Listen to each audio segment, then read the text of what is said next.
मागासले पण समाप्त होत नाही. आता असं बोलावं लागतं, आर्थिक उन्नती झाली असं बोलून समजत नाही. ज्यांचं मागासले पण समाप्त, केवळ शैक्षणिक आणि आर्थिक मागासले पण समाप्त होत नाही, तर त्यांचं सामाजिक मागासले पण सुद्धा समाप्त होते असं म्हणतात. ते काय म्हणतात गवई साहेब स्पष्टीकरण देताना?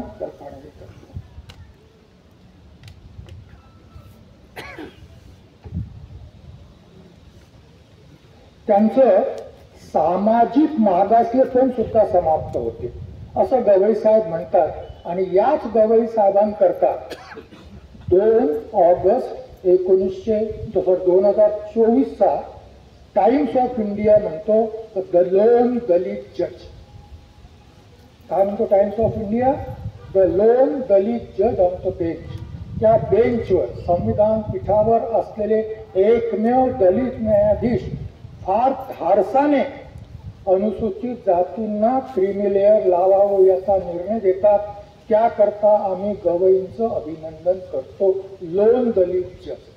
माझ्यापुढे प्रश्न असा कुठून वारंवार मानतो, आणि आताही काल परवा जेव्हा घोषणा झाली की गवई सरन्यायाधीश होणार, तेव्हाही दुसरे दलित न्यायाधीश, सर्वोच्च न्यायालयाचे सरन्यायाधीश होणारे दुसरे दलित न्यायाधीश असा उल्लेख आहे.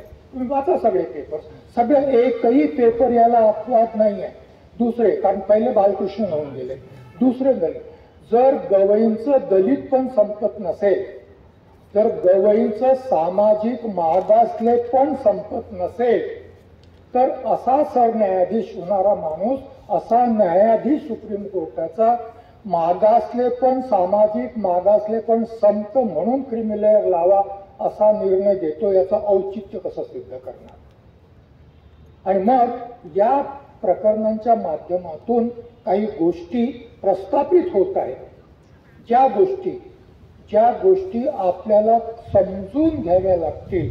आणि मग त्या माध्यमातून डॉक्टर बाबासाहेब आंबेडकर, त्यांची फिलॉसॉफी, त्यांचं तत्वज्ञान, संविधान वगैरे वगैरे या बाबी आपण समजून घेऊ.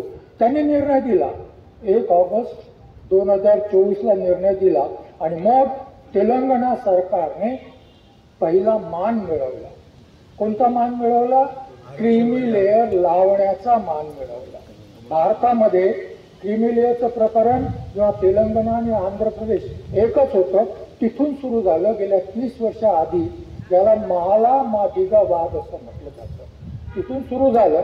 आणि त्यांनी जो कायदा केला होता त्याला सर्वोच्च न्यायालयाने नाकारलं होतं. मला वाटतं 2005चा निर्णय आहे, ज्याला चेन्नई केस म्हटलं जातं, तिथे नाकारण्यात आलेलं होतं.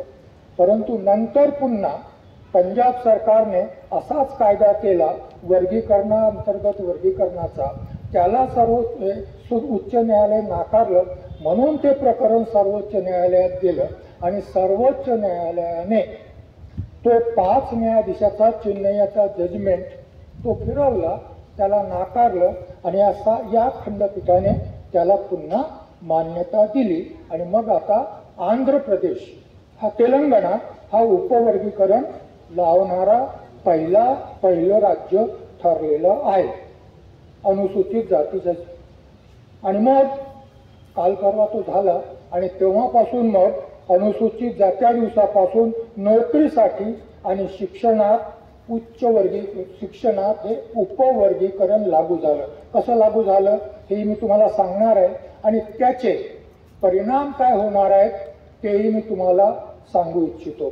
सर्वोच्च न्यायालयाची एक अट होती की जर असं उपवर्गीकरण करायचं असेल तर अनुसूचित जाती संबंधी एम्पिरिकल डाटा गोळा करूनच असं त्या आधारावर असं उपवर्गीकरण करतात. एम्पिरिकल डाटा म्हणजे अनुभवावर आधारित विधा किंवा माहिती गोळा करून कोणती जात किती मागासलेली आहे या आधारावर त्या जातींचा समूह निर्माण करायचे, वर्ग निर्माण करायचे आणि त्या आधारावर त्याला आरक्षण वाटून द्यायचं.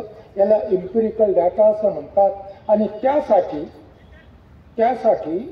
या सरकारने, तेलंगणा सरकारने शमीम अख्तर जे निवृत्त न्यायाधीश आहेत उच्च न्यायालयाचे, त्यांच्या अध्यक्षतेखाली एक समिती नियुक्त केलेली होती.